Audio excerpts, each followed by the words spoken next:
All the time. All the time. That's good. The will of the Father. Yes, I will. Yes, I will. The will of the Father. Malakas na palakpak. And, mapaalala tayo sa araw na ito kasi bakit? Tayo yung present.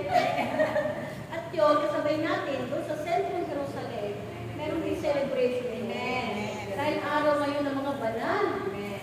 At dito naman sa Bagong Jerusalem, dito, na binaba ni Ama sa atin, na tayo ngayon nasa Bagong Jerusalem. No? Nasabi nga tayo ay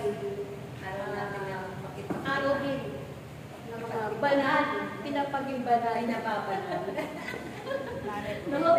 Magamat hindi pa naman tayo talagang nandun, tapos na yung kanilang mission. Tayo ongoing. Ongoing po lang yung ating mission. Pero, yun na nga po, nagsisikap tayong makasunod sa kalooban ng Diyos. Amen? Ayan, no? At yun na nga, napakapalad po natin kasi bakit, nabagamat, konti lang tayo ngayon, pero nakikita ni Ama kung sino yung present. Amen? No? Pero yun na nga, bagamat, iilan lang tayo, alam natin na napakahalaga ng ating attendance sa araw na ito. Amen? Sapagkat sabi nga, talagang itong araw na ito ay very special sa ating Panginoon. Amen? Na dapat, bagamat, meron tayong kape. Kape. Yan, ang ating mga kapatid, dito na sila. Yan. No? Talagang celebration ngayon kasi may bagong silang. May bago tayong silang na angel. Amen? So, palakpakan namin ng malakas. So, yun na nga po, yung gospel po natin ay mapalad. Mapalad tayo ngayon, amen? Sapagkat bakit, no? Na, tunay nga na, ano yung isang bagay na meron tayo na wala sa iba? Mapalad tayo, bagamat sa akin, sabi, mapalad ang mga aba. Tayo yun. Lahat na lang na, mapalad ang mga aba na walang inaasahan kundi ang Panginoon tayo yun. Kasi wala naman tayong yaman na, baga, may pagmamalaki. Hindi ang yaman natin, yung meron tayong Panginoon sa ating puso. Amen? Mapalad ang mga inuusig, tayo rin yun. No? Talagang simula na tayo naglingkod. Hindi na tayo, kumbaga, tinantanan ng pag-uusig. Una ba lang, sino umusig sa atin? Pamilya mo! Amen. No? Mga mahal mo sa buhay. Dahil sabi nga ng ating Panginoon, walang propetang kinikilala sa sarili niyang bayan. Kaya nga unang umusig sa'yo, syempre, pamilya mo. No? Danas mo na yan, no? Danas na natin yan. At yun na nga, napakahalaga na yung mga pag-uusig na yan, ay diyan naman tayo pinatitibay ng Panginoon. Amen? Kaya nga mapalad tayo kasi bakit? Lahat ng pinagdaanan na natin. No? Lahat ng yan ay naranasan na natin. Di ba, sabi nga ng ating Panginoon, kung nais munod sa akin, pasanin mo yung krus mo. Amen? At yung pagsunod natin sa ating Panginoon, talagang maraming magagalit sa iyo. Maraming mag-iinis sa iyo. Maraming mag-iinggit sa iyo. Kaya atin ka dami na iinggit. At syempre, yun na nga marami talagang sisirain na. Amen? Syempre, hindi naman lahat ng papuri ang dadalasin mo. Hindi naman lahat papuri. Katulad natin Panginoon, may pumupuri, pero meron din maalimusig sa kanila. Amen? Syempre, lahat ng mga kasinungalingan, binabato rin sa ating Panginoon. Tayo din. Ganun din tayo. Marami na rin tayo ng pag-uusig, hindi lang mabubuting bagay yung tatanggapin natin sa Panginoon. Syempre, yun din mga hindi maganda. No? Katulad lang yan, marami nang andyan yung sabihan tayo ng luto, sabihan tayo ng mga nababaliw, sabihan tayo mga nasisiraan, sabihan tayo ng mga, ano pa, katites, sabihin pa, tayo yung mga sinasabihan. Ibaba ko sa'yo amen? Kaya nga, hindi naman lahat, puro papuri yung ibaba ko sa'yo. No? Pero kasarap na kayo pakiramdam. Pero yun nga, doon ka naman pinagtitibay ng Amen. Hindi naman lahat ng mabubuting bagay na matatanggapin. Amen. Siyempre, lahat ng pambabato kaakibat Ay tayo. sabi nga, kaya ka binabato, puno ka ng bunga. Marami na. Namumunga ka na. Maraming bunga, kaya ang sarap-sarap ng batuin. Kaya ang sarap-sarap natin batuin, no? Kaya nga, papalad ka kapag inuusig ka. Amen. At yun naman, sabi nga ng Panginoon sa mga umuusig sa inyo, hitian mo lang. Amen. Kaya nga, tayo, hitian lang natin. Hitian lang natin sila, no? At yun na nga, ang sabi nga ng Panginoon sa mga umuusig, gantihan mo lang, panalangin mo ang mga Umuusig. sa iyo. Amen? Sapagkat yun na nga, yun ang dapat natin gawin. Panalangin lang. Amen. No? Ito na nga, na mahirap talagang maglingkod sa Panginoon. Bakit? Talagang humanda ka eh. Kasi nga, sabi nga, kung nais mo sumunod, humanda ka sa pagsubok. Talagang ikaw puputaktihin.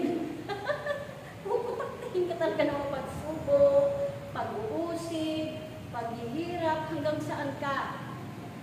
Hanggang saan ka susunod sa Panginoon? Amen. No? Pero yun na nga, sabi nga sa mabuhay o sa mamatay, tayo ay kay Lord. Amen? Abutin man tayo ng huling hininga natin, masarap na Diyos pa rin. naglilingkod tayo sa Panginoon. Amen. Amen? Na tanggap natin lahat ng bato-bato sa atin. No? Tanggap natin lahat ng itukol sa atin. Tanggap natin yan. No? Na totoo man hindi. Pero si Lord ang nakakaalam. Amen. Si Lord ang nakakaalam kung ano yung nasa puso natin. Si Lord nakakaalam kung ano yung gusto natin na makasunod sa kalooban ng Diyos. Amen? Yun lang, isa lang ang pinagpapasalamat. Mapalad ako. Wala man akong kayamanan sa mundo ito. Ang tanging kayamanan natin. Diba? Sabi nga, ikaw ang si Lord lang. Siya mangyawi lang. Yung kailangan, ang kayamanan natin. Yung meron ka lang amang Yahweh nasa iyo, andyan na yung pruweba. Andyan na yung kanyang tatak sa iyo. Yun yung pinaka-importante. Amen? Na marami mang ibato sa iyo. Batuhin ka ng kung ano-ano, pero isa lang ang pinagmamalaki ko at pinagpapasalamat ko kay amang Yahweh. Kilala ko ng Diyos. Amen. Tinatakan ako ng Diyos. Diba? Diba sabi nga sa uling araw, ibubukod niya yan. No? At pag sa pagbuhukom, yun na nga, sabi nung anghel, teka muna, tatatakan muna yung mga hinirang. At yun na nga, yun yung tatak sa atin. Yun na lang yung pinakamapalad tayo. Kasi bakit?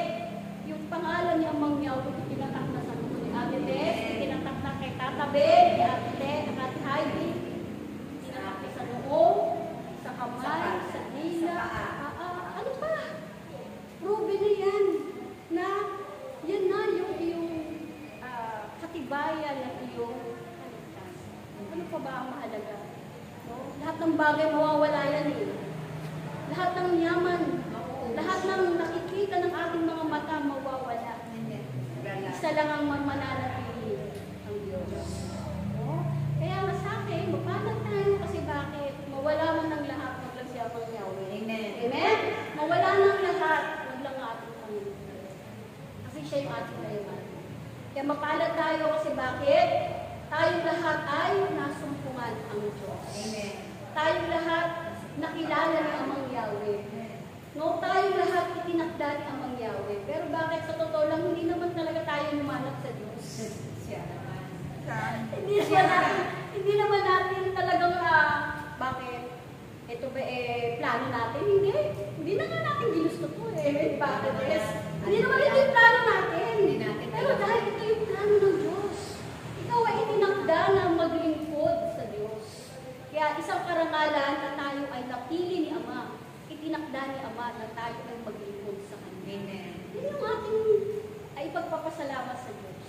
At yan yung ating karangalan. No, sapagkat ikaw ay hinirang ng Diyos. Ikaw ay pinili ng Diyos para ipagpatuloy yung misyon na iniwan ng ating Panginoon. So, naging katuwang ka sa ministeryo ng ating Panginoon. Yan ang pinakamahalaga.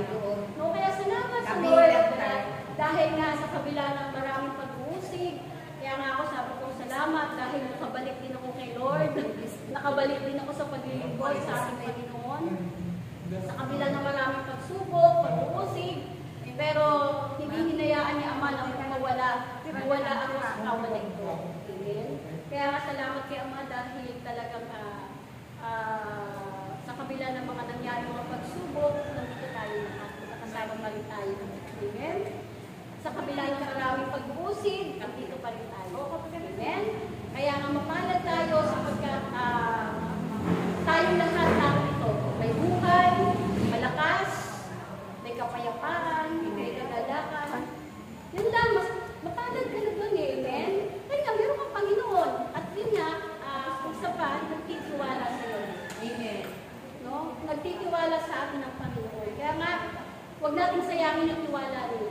Amen. No? Huwag natin sayangin yung pagkakataon. Dahil maraming gustong maglingkod. Maraming gustong mag-talk. Maraming gustong mag-moderate po. Mag-opening prayer. Mamuno sa mga panalangin. Pero hindi sila binibigyan ng pagkakataon. Kaya nga yung mga gawain natin ngayon, as of now, pahalagahan natin. Kasi pinagkatiwala sa iyo ng Diyos yan. No?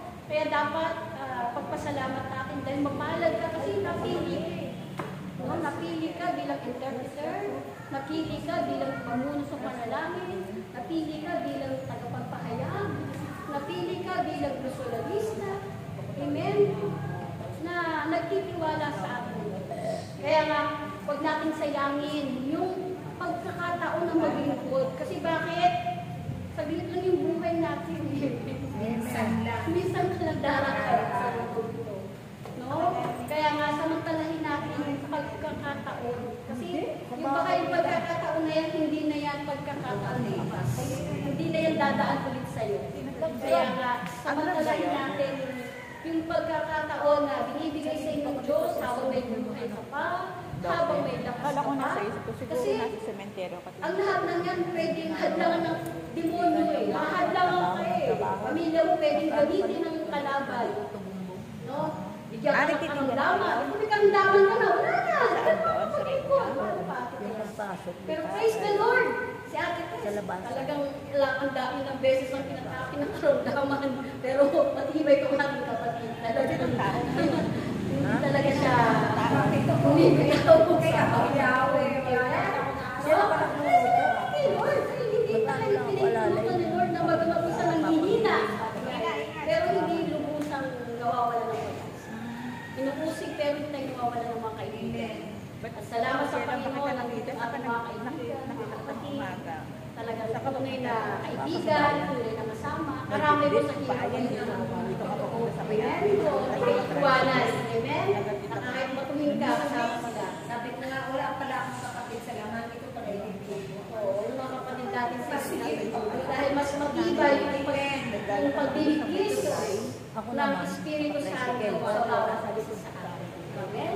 Kaya may paglag tayo kasi ngayon nagagalak tayo. Bagamat wala man tayo maraming ginto, maraming pera. Pero yung nagkakapaglingkod tayo sa Panginoon na bukal sa ating puso, na may kagalakan ka na naglilingkod. Hindi ka napipilitan lang, di ba, Nicole? Maraming tao na naglilingkod, pero hindi. Pero tayo, pagdating dito, di ba? Salamat dahil meron ka nagagal pa na, meron kang pinagkakatiwala sa iyo ama na tungkulin. No? Na may binibigay pa sa iyo. Pagpasalamat mo lang kasi blessing yan. Di ba? Amen. Kahit maglinis ka ng CR, dapat din ako, naglilinis din ako ng CR eh. Bakit? Sa bahay natin. Nakasusubukin ng Lord, amen? Oo, kung susunod ka. Oo, amen. Kaya ang mapalad yung nagpapatubog. Dahil sabi nga ng Panginoon, habang tinataas ka, dapat ka nagpapababa. Kaya ngayon, kung ikaw yung disciple, maglinis ka CR. Nasa ka kaya, maglinis ka CR. Wala naman tayo pagdadaanan natin yan. Kasi ayaw ni Lord na tayo magmataas. Ayaw ni Lord na parang masyadong mataas ang tingin mo sa sarili. No? Kaya nga, minsan, pinapahiran ka ng huling. At huwag ka magyabang. Ay, ang ganda-ganda ni Connie. Lagyan mo ako ng huling. Isa, papapangiting ka eh, no? Parang hindi tayo masyadong magyabang. Ang ganda-ganda ko. Oh, ang sexy-sexy ko. Minsan, papapangiting ka. At ano yung mga mga ibabato sa'yo, mga paninira. Para kumamit ka. Amen? Para magaling ng ibang kapatid mo. Para ayaw na makita yung mukha ni Connie. Ayaw na makita yung mukha ni Heidi. Amen? Minsan ganun din, no? Papapangitin ka talaga. Pero yun na nga, pagsubok lang yan. Pero dahil sa hindi na nakikita si Heidi, hindi nakikita si Goni, na-miss tuloy nila. Amen? Kaya lalo tuloy na i-love si Ate Tess sa'yo. Kasi hindi ka na nakikita. Amen? No? Kaya salamat sa Panginoon na tunay, napakabuti ni Lord, nandito tayo, sama-sama tayo. Na kaya nga, samantalahin natin yung chance, yung pagkakataon na maglingkod tayo sa Panginoon. Kasi yan yung paraan ng Diyos para iligtas ka. Kailangan mo maglingkod. Amen? No? Kasi lahat ng gagawin natin, kalooban ng Diyos yan. No? Lahat ng nangyayari sa buhay natin, mabuti man, masaksak man, mapait man, tanggapin natin. Amen? Kasama natin. Importante, kasama natin ang Diyos. Kasi lahat ng bagay, sabi nga, may dahilan ng Diyos. Pero isa lang yung talagang sure na sure, ginagawa ng Diyos yan para sa ikabubuti. Para sa ikatitibay ng faith natin at para sa ikalalago natin. Amen?